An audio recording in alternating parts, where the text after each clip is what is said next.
Нашия номер 101 Меледи Велислав с Сузуки Самурай за първи път участват на състезанието. За първи път, да, затова имам няколко въпроса. Първо иска да ми кажеш от колко време се занимаваш с офроуд? Близо 4 години вече. А кой те запали по офроуда? Доста приятели. Ямболи, Варненце, Стара Загора. Добре, а сега да ми кажеш, да ми представиш този автомобил. Ще ни е интересно да знаем от колко време го имаш, колко време го караш, някакви подобрения има ли по него?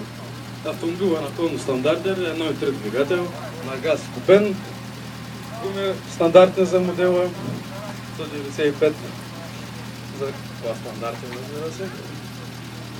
Друго по автомобила няма правено, само клетка защитна, защото кабел е оригинално, не е рязан. Огниво има малко поканено да се опре. Някаква промяна по качването правила ли си? Промяна никаква, просто е ревизирано. А тренирал ли си изобщо, се каза за това състезание, да ми кажеш си?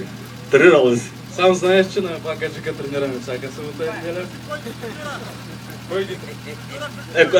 Кой ти е треньора? Кажи сега така на всички колеги и на зрителите. Кой е треньора? Сега съм си тренирал.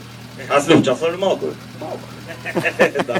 Това е един екипаж от тях момчета, които усилено тренират около Вакаджик.